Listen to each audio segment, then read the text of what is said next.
Hello అండి, అందరికీ నమస్కారం. ముఖ్యంగా ఈరోజు వీడియోలో మనం సంతానం గురించి తెలుసుకోబోతున్నామండి. అంటే మీ ఇంట్లో పుట్టిన సంతానం మీ ప్రేమ ఫలితం కాదు, మీ పూర్వజన్మల కర్మల ఫలితం అని అవే ఈరోజు కూడా మనం ఈ వీడియోలో తెలుసుకోవటం అనేది జరుగుతుందండి.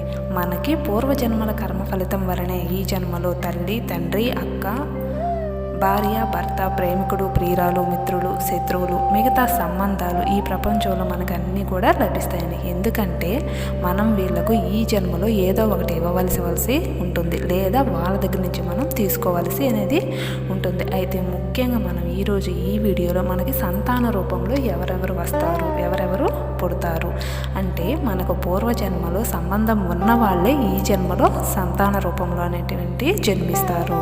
అవే మనకు శాస్త్రాల ప్రకారం 4 రకాలుగా చెప్తున్నారండి. అదేమిటంటే, 1 రుణానుబంధం. గత జన్మలో ఎవరి వద్దైనా కానీ రుణం తీసుకొని ఉండవచ్చు, లేదా ఎవరో ఒకరి ధనాన్ని నష్టపరిచి ఉండవచ్చు. అటువంటి వాళ్ళు మీకు సంతాన రూపంలో జన్మించి ఉంటారండి. లేదా వాళ్ళకి ఏదైనా వ్యాధి రూపంలో వచ్చి మీ వద్ద ఉన్న పూర్తి ధనం ఖర్చు అయ్యే వరకు ఉండి ఆ పాత ఖర్చులన్నీ సరిసమానం చేసే వరకు మనతోటే ఉంటారన్నమాట. వీళ్ళు రుణానుబంధ రూపేణ కలిగినటువంటి పుత్రులు. వాళ్ళ యొక్క ధనం ఏదైతే ఉందో అది పూర్తిగా చెల్లించేంత వరకు మనతోనే ఉండి, అది సరి సమానం, ఆ ఖర్చులు అనేటువంటివి సరి సమానం అయ్యే వరకు మనతోనే ఉండి వాళ్ళ యొక్క రుణాన్ని తీర్చుకొని తర్వాత వెళ్ళిపోతూ ఉంటారండి. తర్వాత శత్రువులు కూడా మనకి పుత్రులు, పుత్రికల రూపంలో పుడుతూ ఉంటారండి. మన పూర్వజన్మలో శత్రువులు మనపై వారు కక్షను తీర్చుకోవటానికి మన ఇంట్లో సంతాన రూపంలో తిరుగుపడతారని శాస్త్రాలు అనేటువంటివి చెప్తున్నాయండి. అలా పుట్టి తల్లిదండ్రులతో పెద్ద అయ్యాక కొట్లాటలు, నానా గొడవలు చేస్తారన్నమాట. జీవితం అంతా ఏదో ఒక విషయంలో ఏడిపిస్తూనే ఉంటారండి. వీళ్ళు ఎల్లప్పుడూ తల్లిదండ్రులను నానా యాతన పెడుతూ వాళ్ళ పరువు తీసి వాళ్ళని దుఃఖితులను చేస్తూ ఆనందపడుతుంటారన్నమాట.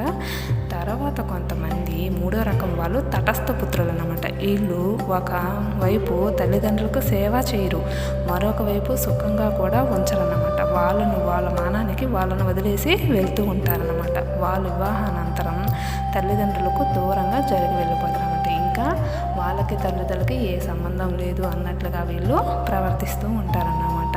4వ రకం ఏంటంటే సేవా తత్పరత ఉన్నటువంటి పుత్రులు.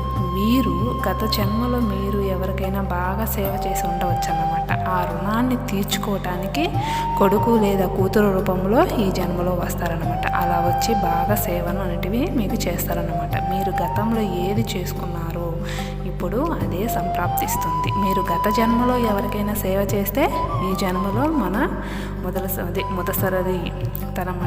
ముసలితనం అంటారు కదా, మనకి ఆ టైంలో సేవ చేస్తారు. లేకపోతే మనకు వృద్ధాప్యంలో గుక్కడి నీళ్లు పోసేవారు కూడా మన వద్ద ఉండరన్నమాట.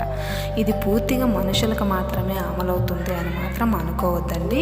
ఈ కింద చెప్పిన ప్రకారం ఎలాంటి విధంగానైనా పుట్టవచ్చు. ఒకవేళ మీరు ఒక ఆవుకి నిస్వార్థమైన సేవ చేసి ఉండవచ్చు, వాళ్ళే కొడుకు లేదా కూతురుగా మీకు పుట్టే అవకాశం అనేది ఉందన్నమాట. లేదా మీరు ఏదైనా నిరపరాధి జీవిని సతాయించారనుకోండి, వాళ్ళు మీకు శత్రువు రూపంలో పుట్టి మీతో తన గత శత్రుత్వం యొక్క కక్షను అనేటిది తీర్చుకుంటారన్నమాట. అందుకని జీవితంలో ఎవరికి కూడా కీడు చేయకూడదు. ఎందుకనగా ప్రకృతి నియమం ప్రకారం మీరు ఏది చేస్తే దానికి ఈ జన్మలో లేదా వచ్చే జన్మలో 100% ఎక్కువ చేసి అనుభవంలోకి తెస్తుందన్నమాట. ఒకవేళ ఎవరికైనా ₹1 దానం చేశారనుకోండి, అది మీ ఖాతాలో ₹100గా జమ చేయబడతాయన్నమాట. ఒకవేళ మీరు ఎవరి వద్దైనా ₹1 లాక్కున్నారనుకోండి, మీ ఖాతా నుంచి ₹100 తీసివేయబడతాయన్నమాట. ఇదే విధంగా పాపం అయినా కానీ పుణ్యం అయినా కానీ ఇదే విధంగా అనేటువంటిది సేమ్ అవుతుందన్నమాట. అందుకే కొద్దిగా ఆలోచించండి. మీరు మీతో ఎంత ధనాన్ని తెచ్చుకున్నారు, మళ్ళీ ఎంత ధనాన్ని మీ వెంట తీసుకెళ్తున్నారు.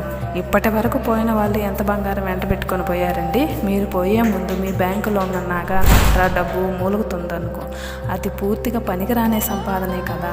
ఒకవేళ మీ సంతానం కానీ సమర్థులైతే మీరు వదిలేసిన డబ్బు దశకం వాళ్ళకి అనవసరపు వస్తువు కదా, వాటి అవసరం వాళ్ళకు లేదు కదా. ఒకవేళ ఆ డబ్బు దశకం వాడుకున్నట్లయితే వాళ్ళు ఎందుకు కొరగాని వాళ్ళుగా చేతగాని వాళ్ళుగా అయిపోతారు కదా. వాళ్ళు సదరు డబ్బు నగ నట్ట వాడుకొని కొద్ది రోజుల్లోనే వాళ్ళే నాశనం చేసుకొని తీరుతారు. ఆ తర్వాతే వాళ్ళకు శాంతి అనేది లభిస్తుందన్నమాట. కాబట్టి నేను నాది మీది అన్నది అంతా ఇక్కడికే పనికి రాకుండా పోతుంది. ఏది కూడా వెంట రాదు.